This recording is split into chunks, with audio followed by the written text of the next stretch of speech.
Un Boeing 777 de United Airlines sobrevolaba el Océano Pacífico a 36.000 pies de altura.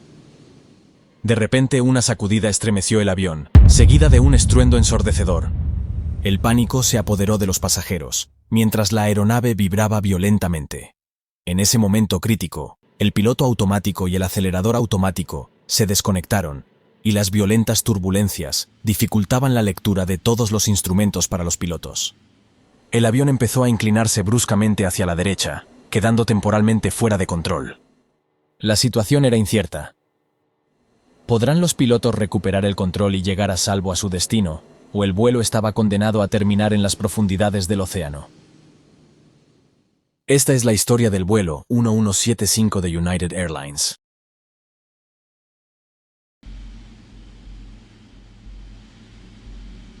...13 de febrero de 2018... Aeropuerto Internacional de San Francisco. 363 pasajeros y 15 miembros de la tripulación abordaron el vuelo 1175 de United Airlines, con destino el Aeropuerto Internacional Daniel K. Inouye, en Honolulu, Hawái. En la puerta de embarque, realizaban los preparativos para un vuelo directo desde San Francisco a Hawái, con una duración aproximada en condiciones normales de unas 5 horas y media, sobre el Océano Pacífico. La mayoría de los pasajeros se dirigían a Hawái para celebrar el Día de San Valentín, que sería justo al día siguiente de ese vuelo. Nada les hacía sospechar que en ese momento estaban a punto de enfrentarse a un giro inesperado del destino, una experiencia que jamás olvidarían. El avión era un Boeing 777-200 de 23 años de antigüedad. Estaba equipado con 2 motores turbofan Pratt & Whitney PW4077, diseñados para ofrecer un alto rendimiento y eficiencia en vuelos de largo alcance. Este modelo de motores tienen un ventilador con un diámetro de 112 pulgadas o 2,8 metros, lo que significa que la carcasa exterior del ventilador es casi tan ancha como el fuselaje del avión. Estos motores de gran tamaño son una de las principales razones de la popularidad de la aeronave. En general, cuanto mayor es el diámetro del ventilador del motor, mayor es su eficiencia. Hasta este momento la aeronave había acumulado casi 990.000 horas de vuelo, con más de 16.000 ciclos desde su fabricación. Un ciclo se considera a una operación completa del motor de un avión, desde el arranque hasta el apagado, independientemente de la duración o distancia del vuelo. Este registro es fundamental en la aviación, para monitorear el desgaste de los motores, clave para el mantenimiento y los protocolos de seguridad. En la cabina del vuelo 1175 de United Airlines, la tripulación estaba formada por 3 pilotos. El capitán Christopher Borsu Benham, de 57 años, estaba a cargo de supervisar el vuelo, monitorizando los sistemas. Contaba con más de 13.000 horas de vuelo, de las cuales 360 habían sido en el Boeing 777. Además, tenía una extensa carrera en la aviación, con experiencia en vuelos acrobáticos a lo largo de sus 40 años de trayectoria. Esta experiencia resultaría ser vital más adelante durante el vuelo. Le acompañaba en cabina el primer oficial Paul Ayers, de 60 años. El primer oficial sería el encargado de pilotar el avión en el primer tramo. El primer oficial Ayers contaba con una impresionante experiencia de más de 11.000 horas de vuelo. De este total, 10.000 horas fueron especialmente relevantes, ya que fueron realizadas en el Boeing 777. Junto con el capitán y el primer oficial, en el asiento plegable de la cabina, se encontraba Ed Gagarin, un primer oficial de United Airlines fuera de servicio. Acababa de terminar su turno anterior y estaba deseando regresar a casa para disfrutar de unos días de descanso. Sin embargo, al ver que el vuelo estaba casi lleno, preguntó si existía la posibilidad de acompañar a los pilotos en la cabina. El capitán Benham lo recibió con una sonrisa y bromeando le dijo al primer oficial Ed Gagarin que si iba a sentarse con ellos en la cabina, tal vez tendría que trabajar un poco. Ambos rieron sin saber que esa broma sería un presagio de lo que más tarde ocurriría. Ed Gagarin también mencionó que acababa de completar su entrenamiento de línea, un dato que pronto desempeñaría un papel crucial en esta historia. En aviación, el entrenamiento de línea es una fase crucial en la formación de un piloto para volar una aeronave comercial. Este tipo de entrenamiento se realiza después de haber completado la formación teórica y práctica en simuladores. Durante el entrenamiento de línea, el piloto, generalmente un copiloto recién cualificado, realiza vuelos reales bajo la supervisión de un capitán instructor o un piloto experimentado. Una vez completada la verificación previa al vuelo y realizado el suministro de combustible, informaron a la tripulación de cabina sobre los detalles del vuelo. Después el avión inició el retroceso para dirigirse a la pista de despegue 28 izquierda. El controlador de la torre de control en tierra, situado cerca de la aeronave, se comunicó con la cabina para confirmar que todo estaba en orden. En ese momento, el robusto vehículo remolcador se enganchó suavemente al tren del morro del Boeing 777 y comenzó a moverse hacia atrás desde la puerta de embarque. Esta operación era familiar y se había realizado innumerables veces, pero la precisión y la coordinación entre el personal de tierra y los pilotos nunca dejaron de ser un verdadero ejemplo de habilidad técnica y coordinación. Todas las verificaciones se completaron sin problemas y sin anomalías. Tras un rodaje de casi 40 minutos, el primer oficial Hayes finalmente accionó las palancas de empuje para iniciar el despegue, mientras el Boeing 777 comenzó a acelerar por la pista. En la cabina, las azafatas realizaban la sesión informativa de seguridad, algo habitual para los viajeros frecuentes y una guía importante para los que volaban por primera vez, aunque no todos prestaban atención a estas indicaciones. Mientras el enorme Boeing 777, del vuelo 1175 de United Airlines, se dirigía a la pista de despegue, el capitán Benham le preguntó al primer oficial Paul Ayers si quería asumir el mando de la aeronave. El primer oficial Ayers asumió el control para el primer tramo del vuelo hacia Honolulu, tras recibir la autorización del control de tráfico aéreo. Aumentó la potencia de los motores para despegar y el avión comenzó a acelerar por la pista. Cuando alcanzó la velocidad adecuada, el primer oficial tiró de la palanca de mandos y elevó el morro de la aeronave. Pocos segundos después, el avión estaba en el aire. El despegue y el ascenso inicial se realizaron sin contratiempos. Mientras el avión ascendía, el Aeropuerto Internacional de San Francisco quedaba atrás. Poco después, el primer oficial Ayers retrajo el tren de aterrizaje y continuaron ascendiendo hasta que alcanzaron la altitud de crucero. Una vez alcanzados los 38.000 pies de altitud, 11.582 metros, la aeronave recibió autorización para incorporarse a su ruta oceánica hacia Honolulu, una de las rutas sobre agua más largas e ininterrumpidas del mundo. Esta ruta tiene de particular que no tiene ningún aeropuerto alternativo cercano durante su trayectoria y que la mayor parte transcurre sobre el océano. El vuelo 1175 transcurría con total normalidad. Mientras tanto, la tripulación atendía las necesidades de los pasajeros, garantizando su comodidad.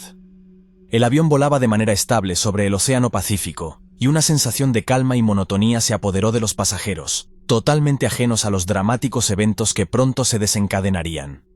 Durante las primeras 3 horas y media, el vuelo 1175 de United Airlines transcurrió sin incidentes, con reportes de posición, verificaciones de combustible y mensajes ACARS sobre el clima y los vientos.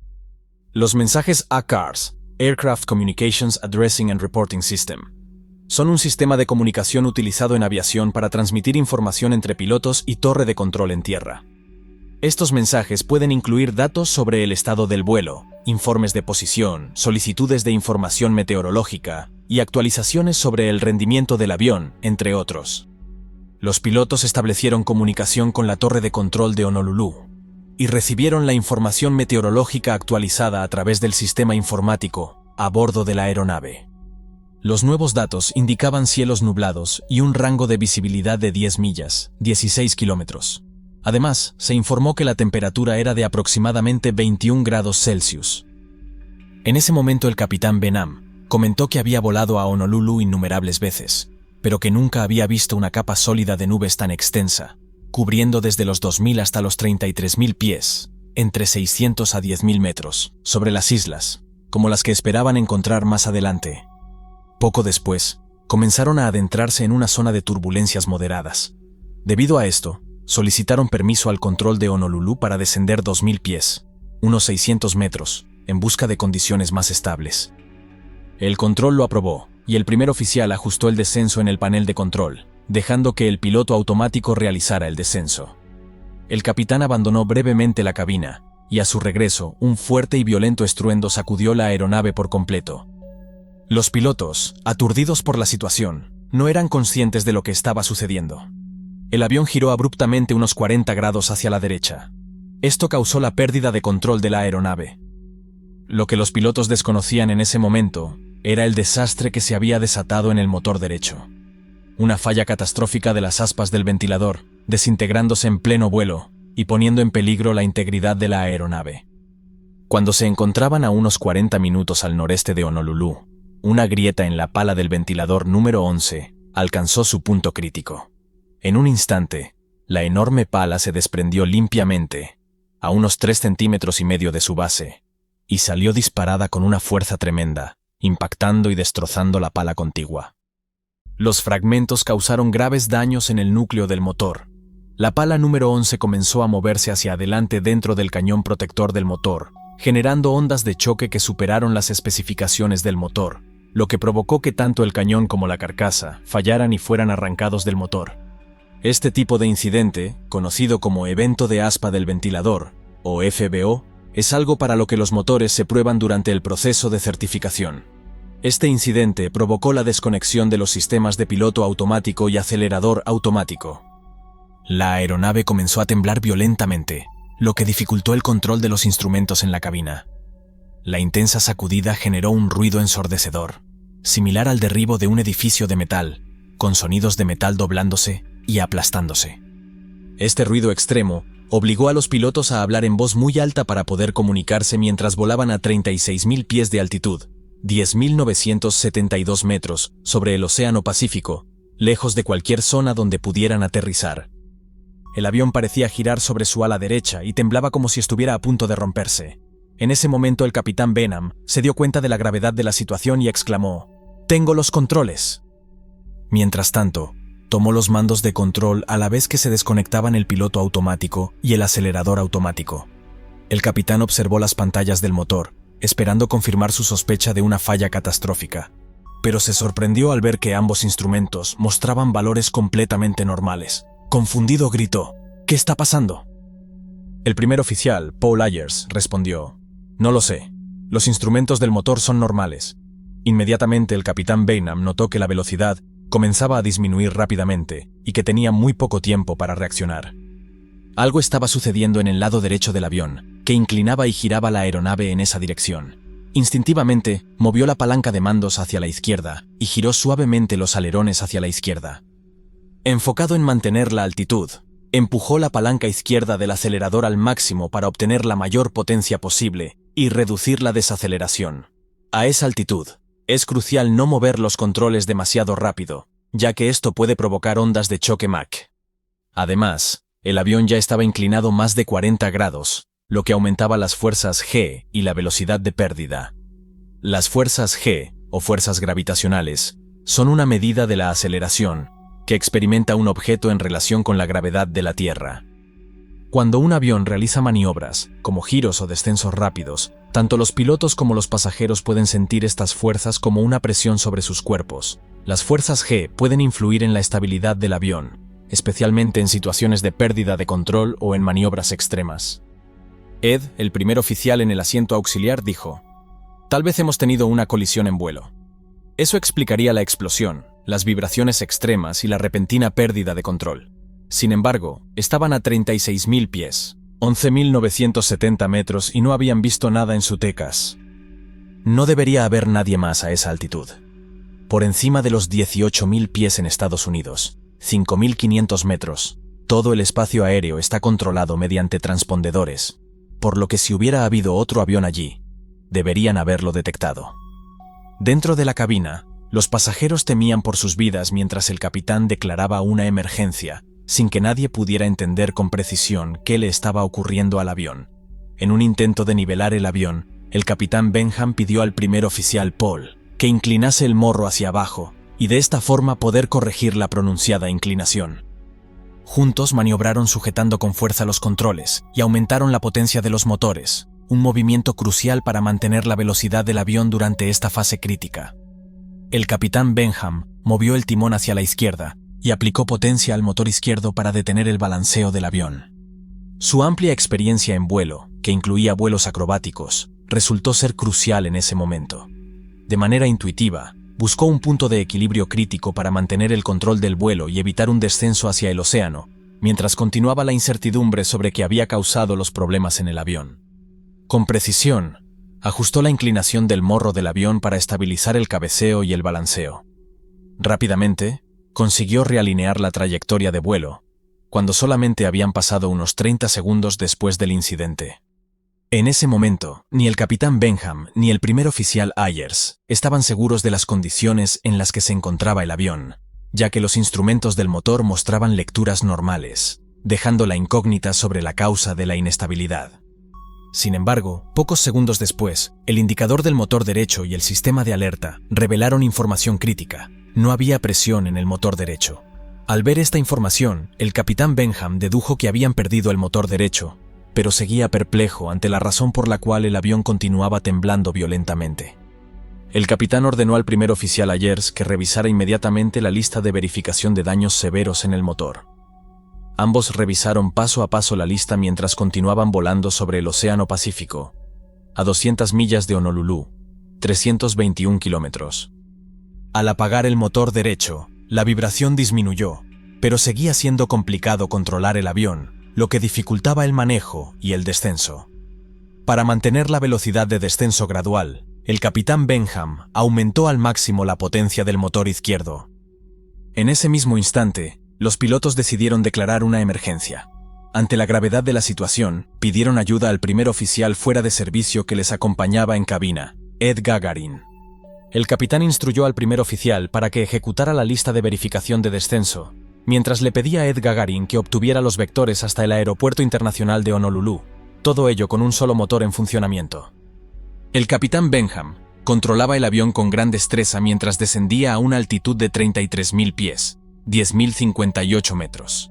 A medida que se adentraban en las nubes, la velocidad del aire se redujo a 241 nudos, 446 km/h, durante este descenso.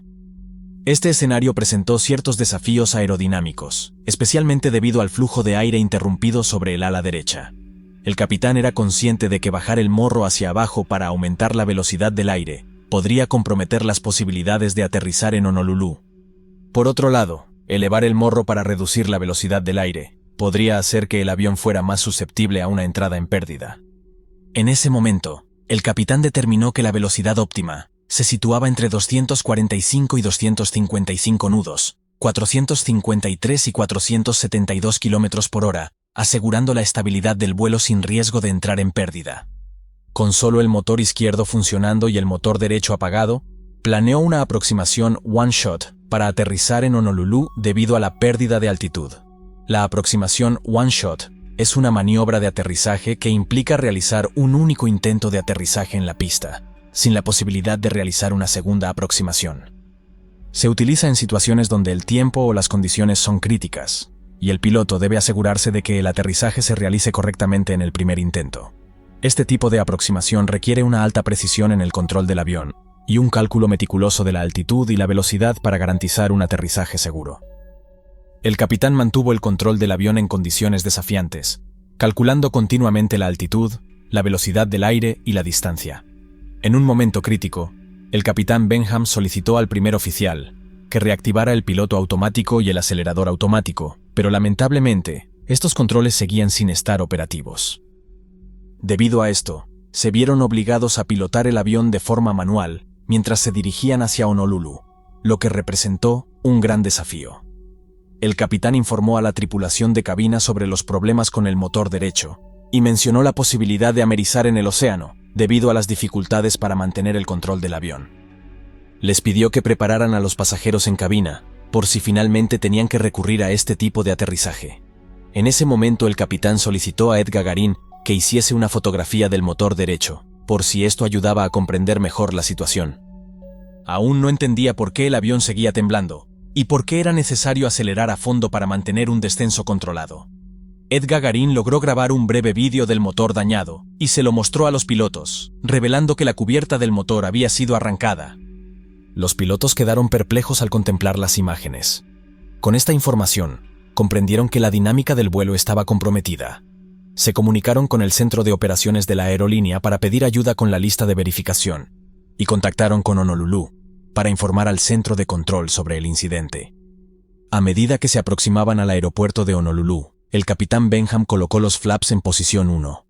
Ante la incertidumbre de la situación, la tensión era palpable en la cabina. Un suspiro de alivio recorrió la cabina cuando los flaps se activaron con éxito.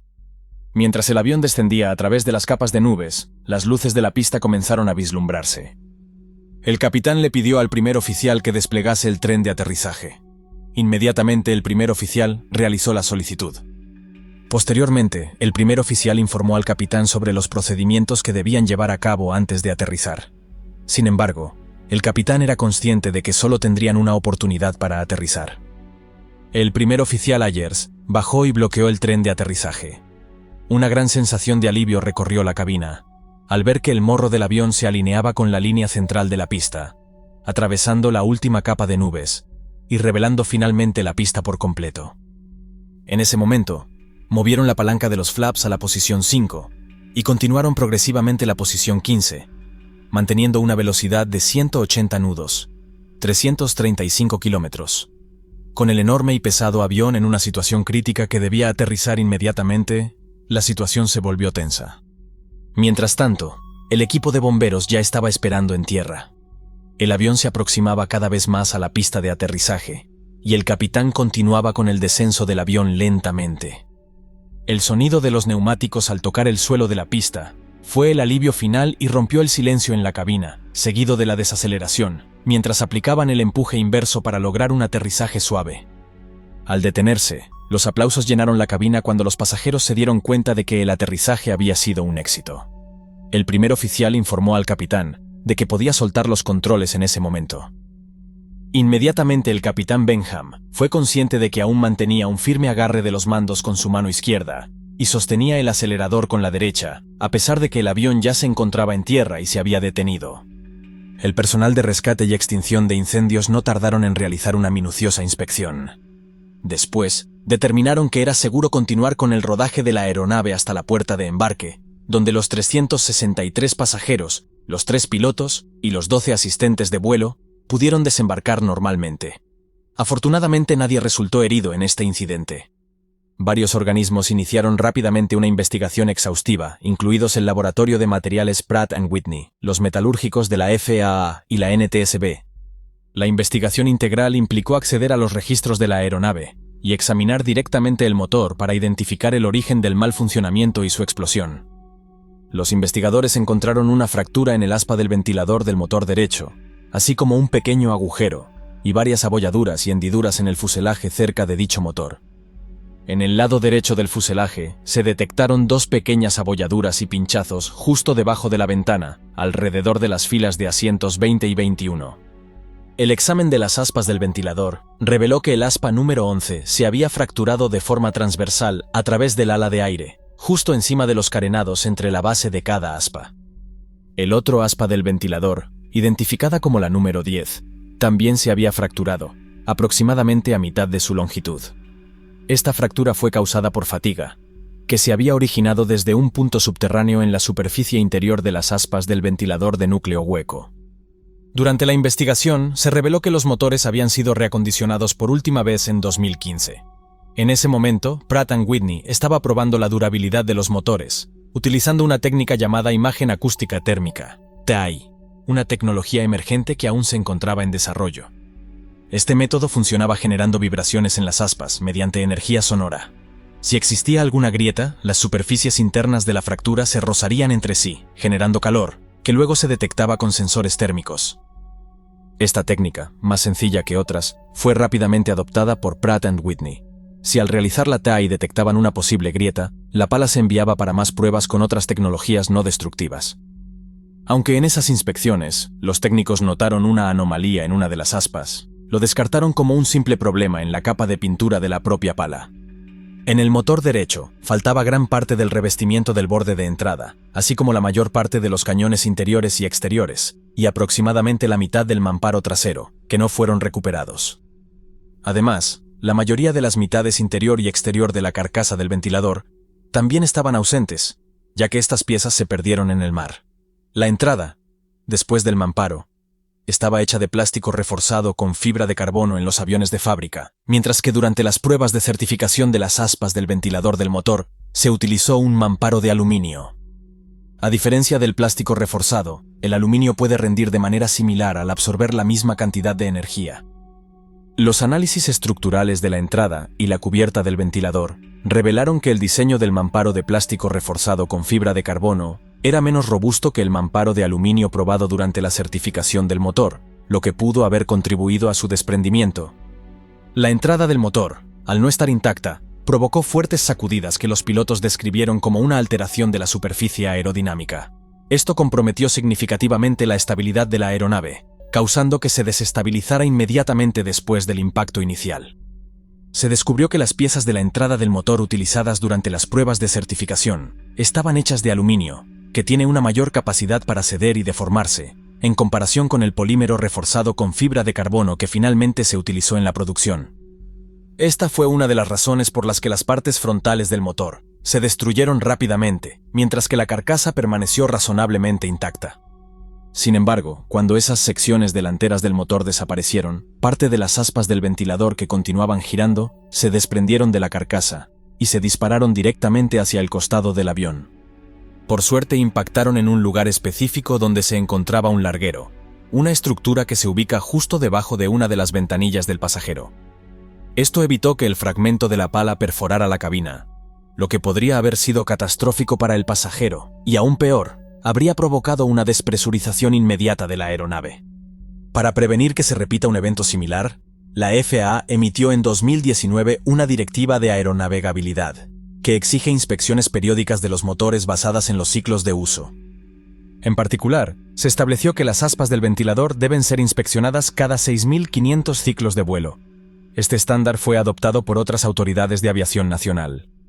En agosto de 2020, Boeing envió actualizaciones a la FAA sobre sus esfuerzos para reforzar las cubiertas de los motores del Boeing 777. El fabricante comunicó a los reguladores su decisión de rediseñar y producir cubiertas de reemplazo, permitiendo a las aerolíneas modernizar sus flotas y comenzar el proceso de actualización. United Airlines, por su parte, ofreció reembolsos completos a todos los pasajeros del vuelo afectado. Un año después, la tripulación de cabina recibió el premio a la superioridad aérea de la Asociación de Pilotos de Aerolíneas por aterrizar el avión de manera segura. Las heroicas acciones del capitán Benham fueron destacadas por su increíble determinación y compostura, incluso bajo presión extrema durante los últimos 40 minutos del vuelo. Nunca soltó el acelerador ni la palanca de mandos, controlando manualmente la aeronave hacia un aterrizaje seguro y exitoso sin heridos, a pesar del incidente. 18 de diciembre de 2022. Un Boeing 777 de United Airlines se encuentra en una situación crítica tan solo unos segundos después de despegar del aeropuerto de Hawái. La alarma en la cabina se dispara y los pilotos se enfrentan a una desconcertante situación sin saber exactamente qué está ocurriendo. ¿Podrán controlar el enorme avión y evitar una tragedia en el océano? ¿O es ya demasiado tarde para los 271 pasajeros a bordo? Esta es una historia de confusión, distracción y, sobre todo, de lo que puede suceder cuando nuestras expectativas no coinciden con la realidad. Esta es la historia del vuelo 1722 de United Airlines. En la tarde del 18 de diciembre de 2022, 271 pasajeros y 10 tripulantes abordaron un Boeing 777 de United Airlines en el aeropuerto Kahului de Maui, en Hawái. Se dirigían a San Francisco, un viaje de 5 horas a través de la vasta extensión del Océano Pacífico. Sin embargo, poco después del despegue, algo inesperado y alarmante ocurrió, poniendo a prueba la habilidad y la sangre fría de la tripulación. ¿Qué misterioso desafío enfrentaron en el aire? El vuelo 1722 no comenzó como cualquier otro vuelo rutinario. De hecho, cuando los pilotos llegaron al avión esa misma tarde, ya sabían que les esperaba una salida inusual. Incluso antes de llegar al aeropuerto, el capitán había recibido un informe detallado del control del tráfico aéreo sobre el clima severo que había estado azotando la isla. El clima era tan adverso que mientras el primer oficial realizaba su inspección externa del avión, recibió una alerta sobre otro vuelo que se dirigía a Honolulu esa mañana. Ese avión había declarado una emergencia después de experimentar turbulencias tan severas que los pilotos habían perdido temporalmente el control del avión. Cuando finalmente aterrizó, 20 pasajeros fueron llevados al hospital, 11 de ellos en estado grave. Desde el primer momento del vuelo, los pilotos sabían que las cosas estaban fuera de lo normal. Al llegar al avión, informaron a los pasajeros que debían permanecer sentados durante todo el ascenso por su propia seguridad. El avión era un Boeing 777-222. Fue adquirido por United Airlines en el año 2000 y hasta este momento había volado poco más de 74.000 horas. Contaba con dos motores Pratt & Whitney del modelo PW4077. En la cabina, sentado en el asiento izquierdo, se encontraba el capitán del vuelo 1722, cuya identidad es desconocida. Tenía en ese momento 55 años de edad. Era un capitán muy experimentado, ya que había acumulado nada más y nada menos que 19.600 horas de vuelo, 5.000 de las cuales fueron en el Boeing 777. Llevaba trabajando para United Airlines durante muchos años y no muchos pilotos tenían tal cantidad de horas de experiencia en vuelo. Antes de ascender al puesto de capitán en el Boeing 777, había pasado algunos años como capitán de Airbus en vuelos de corta distancia de United Airlines. Este cambio de modelo de aeronave, de Airbus a Boeing, resultaría ser una consideración importante en los eventos que estamos a punto de relatar. En el asiento derecho de la cabina se encontraba el primer oficial. El primer oficial era nuevo en United Airlines y en este modelo de avión, Boeing 777, tenía acumuladas 5.300 horas de experiencia en vuelo, de las cuales solo 120 horas fueron en este modelo de avión. Antes de unirse a United, trabajó en Hawaiian Airways, donde ganó experiencia y habilidades. En esa época del año, el clima alrededor de las islas hawaianas suele ser bastante desafiante, pero ese día en particular fue especialmente duro. Las condiciones meteorológicas en la zona eran inusualmente severas, con fuertes vientos y tormentas que complicaban las operaciones aéreas incluso antes del despegue. Aproximadamente a las 2:30 de la tarde, el vuelo 1722 salió de la puerta de embarque en Maui. Los 271 pasajeros se acomodaron para el viaje de 5 horas con destino San Francisco. A pesar del clima adverso, tenían todas las razones para creer que estaban en buenas manos, ya que la compañía United Airlines y el modelo de avión, el Boeing 777, tenían excelentes registros de seguridad. Nada hacía sospechar a los pasajeros que momentos después del despegue, las cosas se torcerían en la cabina. Mientras el capitán rodaba bajo la lluvia torrencial hacia la pista 2 en el aeropuerto de Maui, discutía con el primer oficial sobre el clima al que se enfrentarían una vez que despegaran. El verdadero peligro ese día no era la lluvia, sino el viento. O más específicamente, la cizalladura del viento. La cizalladura del viento es un fenómeno meteorológico peligroso en el que el viento cambia rápidamente su intensidad o dirección en un espacio corto. Ocurre cuando capas de aire adyacentes tienen una diferencia significativa en sus velocidades respectivas, y es la causa principal de las turbulencias. Para los aviones puede ser letal ya que dependen de mantener una velocidad suficiente en el aire para que éste los mantenga.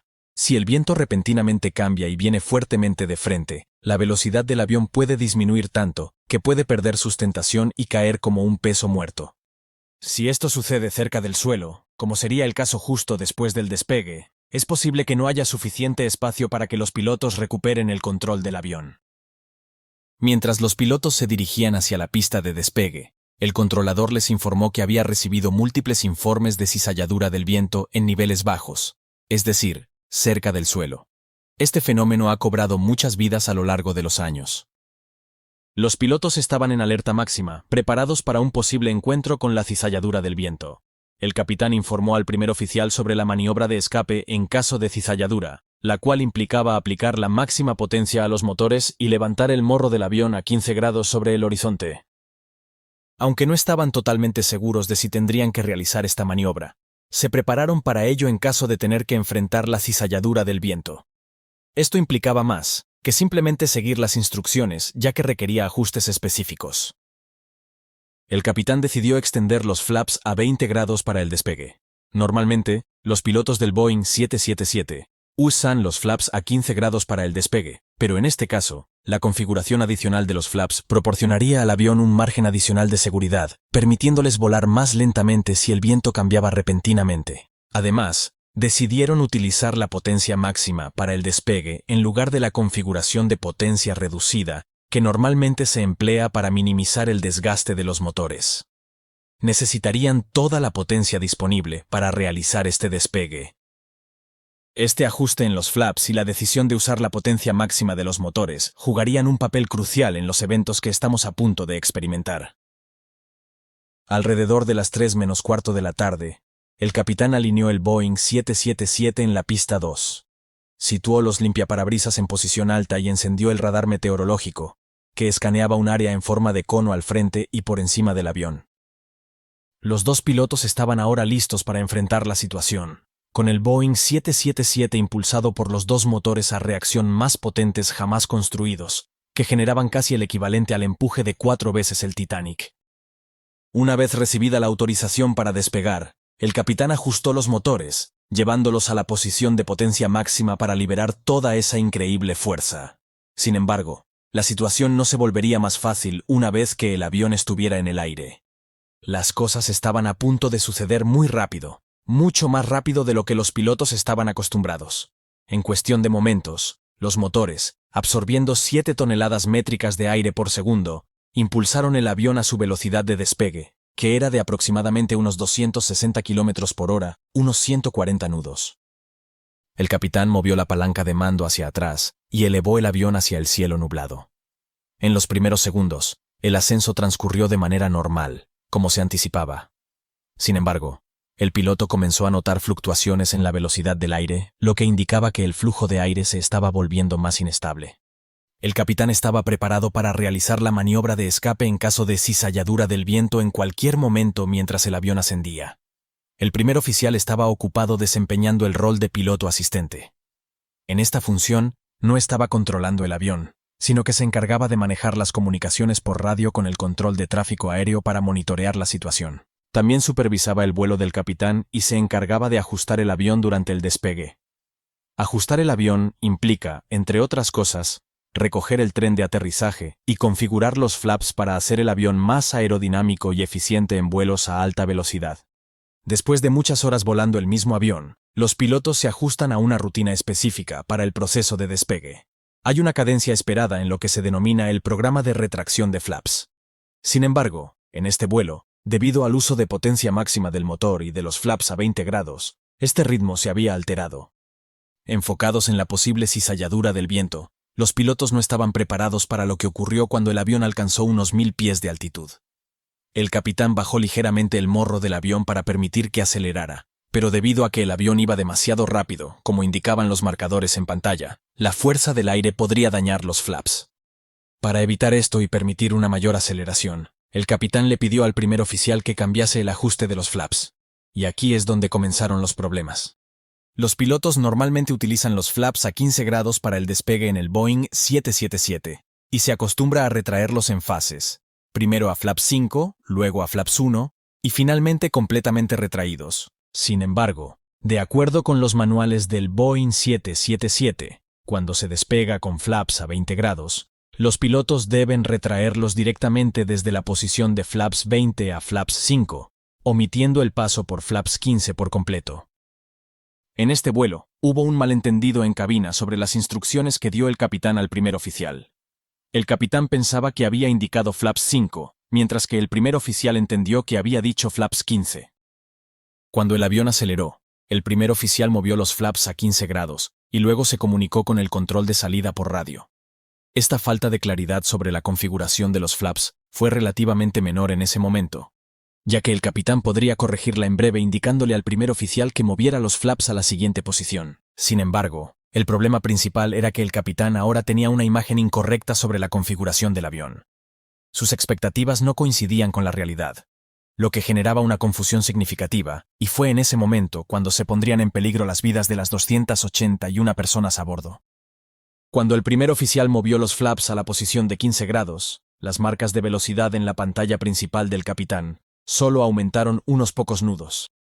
Con los flaps a 20 grados, el capitán no podía volar a más de 190 nudos, unos 350 km por hora, sin arriesgarse a dañar los flaps. Al mover los flaps a 15 grados, la velocidad aumentó solo 20 nudos, alcanzando aproximadamente 210 nudos, 390 km por hora. Esto significaba que el capitán estaba en riesgo de dañar los flaps si aceleraba más de 20 nudos, o 40 kilómetros adicionales.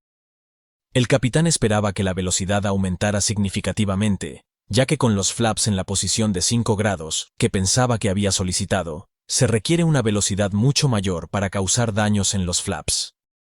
En cambio, el avión estaba acelerando y estaba a punto de superar la velocidad segura para los flaps. El capitán no comprendía por qué estaba ocurriendo esto. Parecía haber un problema con los flaps, y las condiciones de viento violentas que estaban experimentando también estaban influyendo, impidiendo que el avión aumentase la velocidad de forma más rápida. El capitán tiró ligeramente hacia atrás de la palanca de aceleración, pero esto no hizo que hubiera grandes cambios y el avión continuó acelerando. Mientras tanto, el primer oficial estaba solicitando la autorización del controlador de tráfico aéreo para ascender a una altitud de 16.000 pies. El controlador le informó que había fuertes lluvias en todas las direcciones alrededor del avión y que podía desviarse en caso necesario para evitar el mal tiempo.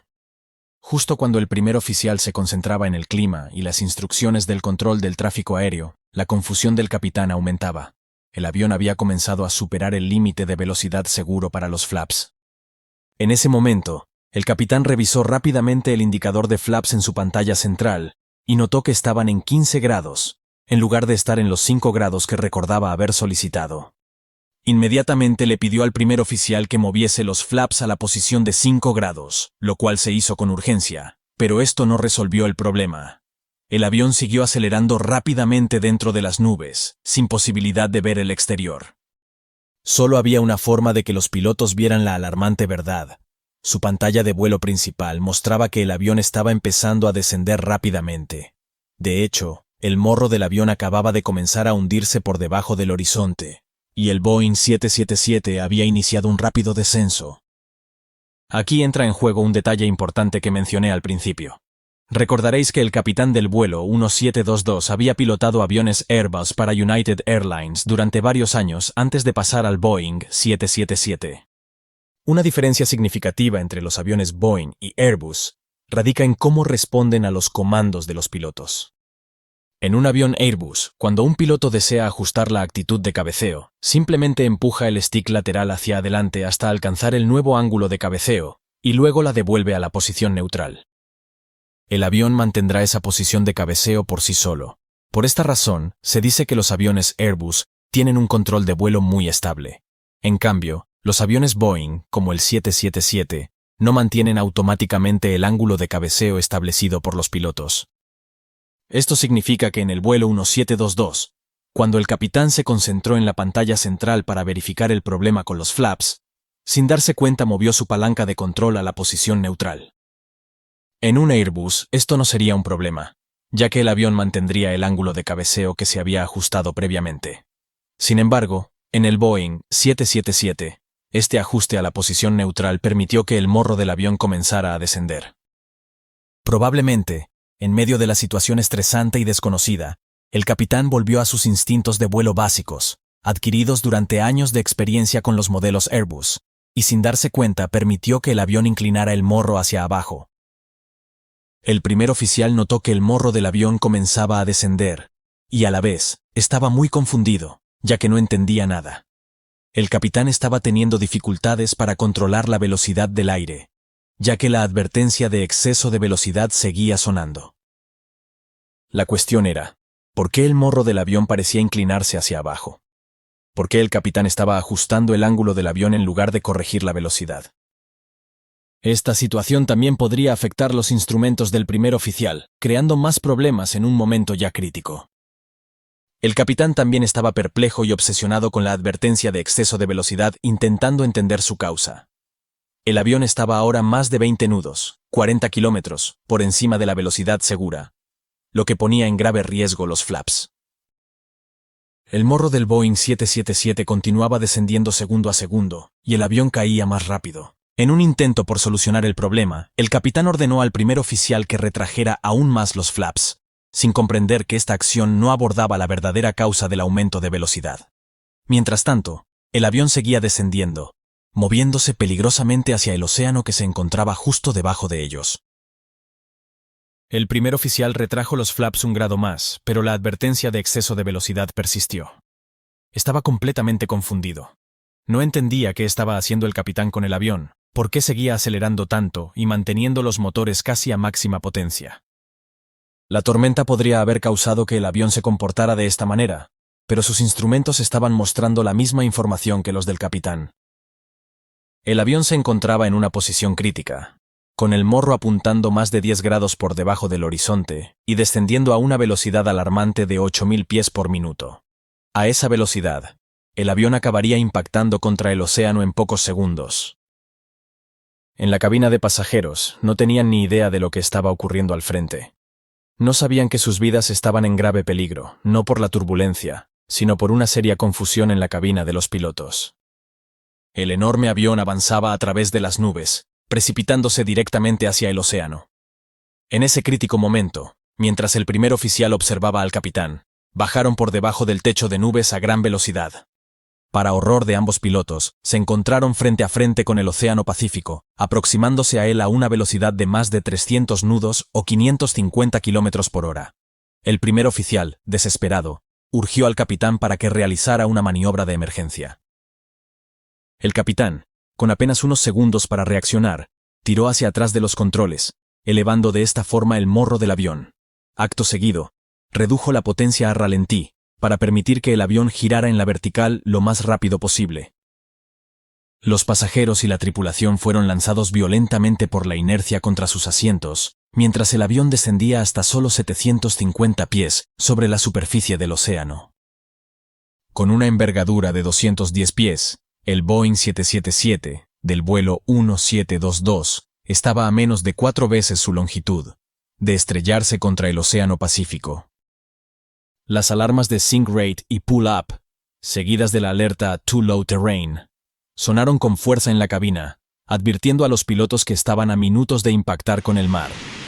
Sink rate, pull up, too low terrain,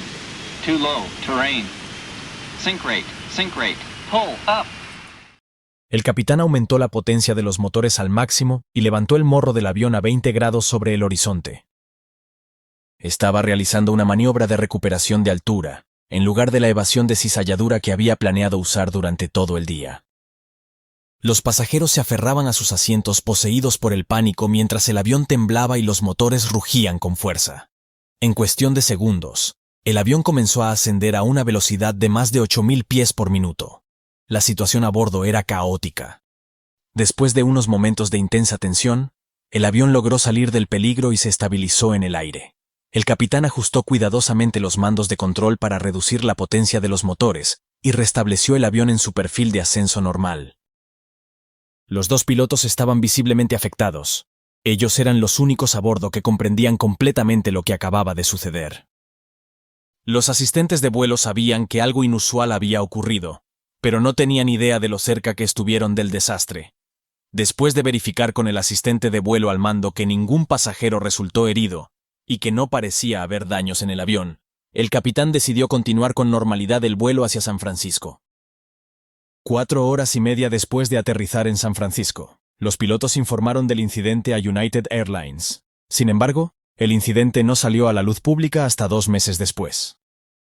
United Airlines determinó que el incidente no necesitaba ser reportado a la Junta Nacional de Seguridad en el Transporte, ya que no cumplía con los criterios de reporte, que requerían que alguien resultara herido o que hubiera daños significativos en la aeronave. Al no darse ninguna de estas dos características, decidieron no informar. Lamentablemente, en ese momento, la grabadora de voz de la cabina ya había sido sobrescrita debido al tiempo transcurrido desde el incidente, por lo que el informe se realizó con los testimonios de los pilotos, tripulación y pasajeros a bordo. Debido a este incidente y lo cerca que estuvieron del desastre, los pilotos del vuelo 1722 de United Airlines recibieron formación adicional para mejorar sus habilidades y manejo en situaciones críticas. Sin embargo, este no fue un caso aislado, ya que hubo varios sucesos similares en Boeing. La pregunta es, ¿son estos errores indicios de un problema más amplio en la formación de pilotos y en las prácticas de las aerolíneas? ¿Es posible que esto sea solo la punta del iceberg? El casi accidente del vuelo 1722 nos recuerda lo rápido que las cosas pueden torcerse en un avión, incluso con todas las medidas de seguridad modernas diseñadas para prevenir accidentes. Una simple pérdida de conciencia situacional por parte del capitán, combinada con condiciones meteorológicas adversas, una configuración inusual de la aeronave y la falta de comunicación, o un malentendido sobre el ajuste de los flaps, casi provocó un desastre. Si este incidente hubiera ocurrido de noche, si el techo de nubes hubiera estado más bajo, o si el capitán hubiera reaccionado unos segundos más tarde, podría haber resultado en uno de los peores accidentes aéreos en la historia. Afortunadamente, no hubo víctimas en este caso, ni daños de ningún tipo en la aeronave.